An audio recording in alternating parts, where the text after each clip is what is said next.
Hello friends, welcome back to channel writing Buddha. आज हम लोग बात करने वाले हैं प्रणय भालेराव के कवच ट्रिलॉजी के तीसरी और आखिरी बुक के बारे में, जिसका नाम है Trishul the weapon of lord Shiva. तो इस किताब के जो पहले दो वर्जन्स हैं उनके नाम हैं द प्रोटेक्टर्स ऑफ कवच और दूसरी किताब का नाम है द प्रोटेक्टेड राक्षस काल।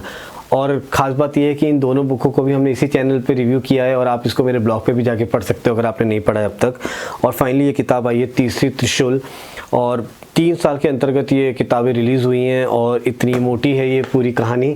लेकिन ख़ास बात ये है कि प्रणय भालेराव ने इसको सेल्फ पब्लिश किया है, इसका मतलब उन्होंने खुद के पैसे लगाए हैं पब्लिशिंग के पीछे।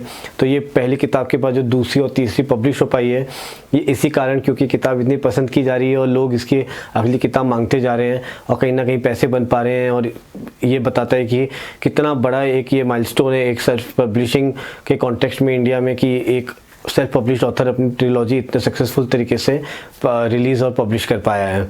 तो फाइनली इस किताब से इस ट्रिलॉजी को इतना परफेक्ट क्लोजर दिया है प्रणय ने कि मैं आपको बताऊं, ये किताब 328 पेजेस की है और मेरे को 2 दिन भी नहीं लगे इसको ख़त्म करने में। तो आप समझ सकते हैं कितने ही एंगेजिंग तरीके से इसको प्रणय ने लिखा होगा। वो इतने अच्छे क्राफ्ट्समैन है कि उनको पता है कि आजकल लोग जेनजी और मिलेनियल लोग हैं, उनको थोड़ा सा बहुत ज़्यादा एंशिएंट चीज़ें से पढ़ाई कहीं तो वो बोर हो जाएंगे। तो जिस तरीके से उस एंशिएंट पूरे कहानी के साथ मॉडर्निटी को एम्बेड करते हैं और लिखते हैं, वो इतना अच्छा लगता है पढ़ने में कि आज के किसी भी बच्चे को लगेगा कि वो आज की कहानी पढ़ रहे हैं। कोई भी जो थोड़ा सा एजेड हो चुका है उसको लगेगा कि वो अपने समय की कहानी पढ़ रहे हैं। इतने अद्भुत तरीके से उन्होंने पूरी कहानी को एग्जीक्यूट किया हुआ है। उनकी राइटिंग स्टाइल इतनी फ्रेंडली है कि वो इंश्योर करते हैं कि कोई भी ऐसा राइटर अगर वो अपने आप को प्रूव करना चाहते हैं तो उसके लिए वो कोई बहुत हार्ड वर्ड या जार्गन या कोई टफ चीज़ें या टफ तरीके से स्टोरी बताने की कोशिश नहीं कर रहे होते हैं कि मैं इंटेलेक्चुअल साउंड करूँगा। वो अपने स्टोरी टेलिंग को एकदम सिंपल रखते हैं कि आप उसको बहुत आराम तरीके से समझ सको, आपको ज़्यादा मुश्किल ना हो समझने में। प्रणय की कहानियों को एक्चुअली जो 328 पेजेस की किताब मैं कह रहा हूँ मैंने 2 दिन में ख़त्म की है, कुछ लोगों ने 1 दिन में ही ख़त्म कर ली है। वो इसी कारण क्योंकि वो हम लोगों के लिए आसान बना देते हैं इतनी मुश्किल कहानियों को पढ़ना भी। फिर जितने भी कैरेक्टर्स की बात करूँ तो जितने भी कैरेक्टर्स हैं इस किताब में उन सबको प्रणय ने खुद डेवलप किया हुआ है। तो कुछ कैरेक्टर 555 BC में बेस्ड है, कुछ आज के वर्ल्ड में बेस्ड है, लेकिन वो इस तरीके से लिखे गए हैं कि आपको लगेगा कि ऑलरेडी बहुत फेमस कैरेक्टर्स हैं जिनको वो रीराइट कर रहे हैं, जबकि ऐसा है नहीं। सारे के सारे कैरेक्टर्स प्रणय के ही बनाए हुए हैं। तो इतना सुंदर उनका कैरेक्टराइजेशन होता है और उनका रिसर्च वर्क एकदम इतना अद्भुत है कि आपको समझ में आएगा, बहुत एहसास होगा हर एक सेंटेंस हर एक पैराग्राफ में कि कितना प्रणय ने खुद एंशिएंट टेक्स्ट को पढ़ा हुआ है, कितना उनको खुद ज्ञान है कि वो इतना इस तरह की कहानी लिख पा रहे हैं और उसको एग्जीक्यूट कर पा रहे हैं। फिर उन्होंने बहुत से रियल कैरेक्टर्स जो एंशिएंट में हैं या मिथ में हैं उन सबको यूज़ किया हुआ है। फॉर एग्जांपल उन्होंने कर्ण का नाम लिया हुआ है, या जब भी वो लॉर्ड शिव का नाम लेते हैं वो इतने रिस्पेक्ट के साथ लेते हैं कि समझ में आता है कि वो अपने हमारे कल्चर को कितना रिस्पेक्ट करते हैं और उसी को वो कंटिन्यू करना चाह रहे होते हैं जब वो खुद भी कहानी लिख रहे हैं उसी के साथ मिला जुला के। और उन्होंने जिस तरीके से कनेक्शंस बिल्ड किए हैं उनके खुद के कैरेक्टर्स के और ये जो ऑलरेडी रियल ओरिजिनल कैरेक्टर्स थे हमारे एंशिएंट में, इन दोनों का भी उन्होंने कनेक्शन दिखाने की कोशिश की है। उसको इतने सुंदर तरीके से उन्होंने दिखाया है कि वो एक अच्छा नरेटर ही कर सकता है, वरना ये चीज़ 2 मिनट में फ्लैट साउंड करती है जब आप पढ़ते हो तो कि ये क्या हो रहा है और ये तो कैरेक्टर हम जानते हैं, इनको तो हम नहीं जानते, ये लोग आपस में कैसे कनेक्ट हो पा रहे हैं। बट प्रणय की कहानी में आपको बिल्कुल ऐसा महसूस ही नहीं होगा कि उनके बीच में कोई डिफरेंस भी है। तो पिछले दोनों किताबों की तरह ये किताब भी 2 अलग अलग टाइमलाइन में लिखी गई है, यानी कि एक चैप्टर अगर होगा तो 555 BC में क्या चल रहा है उसके बारे में है और जो दूसरा चैप्टर होगा वो आज के वर्ल्ड की कहानी में क्या चल रहा है उसके बारे में है। बट किसी भी समय आपको ये नहीं लगेगा कि यार ये स्टोरी बहुत ब्रेक हो रही है या मैं कंफ्यूज हो जा रहा हूँ। इतने सीमलेस तरीके से किया गया है कि आप तुरंत ही स्विच हो जाते हो उस कहानी के टाइमलाइन में। लेकिन जब आप एक टाइमलाइन पढ़ रहे होते हो तो आपको पूरे टाइम दूसरा टाइमलाइन याद आ रहा होता है कि यार वहाँ पे क्या चल रहा होगा, और जब आप उसको पढ़ते हो तो आप पहले वाले को मिस करने लगते हो। तो इतने बेहतरीन तरीके से दोनों चीज़ों को एग्जीक्यूट किया हुआ है प्रणय ने कि वो लगता है कि एक ही कहानी है और आप दोनों कहानियों को मिस कर रहे होते हो एक ही टाइम पे और दोनों कहानियों को इनफैक्ट एंजॉय भी कर रहे होते हो एक ही टाइम पे। फिर जितने भी क्लिफ हैंगर्स या सीक्रेट्स थे जो पहले 2 किताबों में नहीं बताए गए थे वो एक एक करके प्रणय ने इन किताबों में खोला है और इतना मज़ा आ रहा होता है बिकॉज हर चैप्टर के साथ बुक और इंटरेस्टिंग होती है, जैसे कि एक सीक्रेट और अनवील होता है। तो वेरी कुडोस टू प्रणय कि उन्होंने इस तरीके से सब कुछ तीसरे किताब के लिए रखा और उसको एकदम परफेक्टली एग्जीक्यूट भी कर पाए। ये वाली किताब जो है ये एक्शन ओरिएंटेड और इमोशनल दोनों एक ही साथ है। ऐसा मैं क्यों कह रहा हूँ, बिकॉज कोई भी जो एक्शन सीन्स है उसका जो रूट कॉज है जिसके कारण वो हो रहे हैं, उसके पीछे एक बहुत बड़ा इमोशन है उस कैरेक्टर का जिसके कारण वो लड़ रहा है या कोई भी चीज़ सही या गलत कर रहा है, और आप उसके साथ एकदम जुड़ जाते हो। तो जब आप पढ़ रहे होते हो आपको बहुत ही डिफरेंट टाइप का एक्सपीरियंस हो रहा होता है। अब बात करें काल की, जो कि बहुत इंपॉर्टेंट कैरेक्टर है इस किताब का। दूसरी किताब का नाम तक काल है, तो आप समझ सकते हो काल का कितना बड़ा ऐसा कैरेक्टर इस कहानी में रोल रहा है। उनका पास्ट क्या रहा, वो क्यों डार्क कैरेक्टर बन गया, कैसे वो पॉजिटिविटी से डार्कनेस की तरफ मूव हो गया, वो सारी चीज़ें ऑथर ने फाइनली एक्सप्लेन की है इस किताब में। और जब आप वो पढ़ोगे वो पूरा सेगमेंट, वो बहुत ही एक अद्भुत और एक्सिलरेटिंग एक्सपीरियंस है, आप उसको हमेशा याद रखोगे।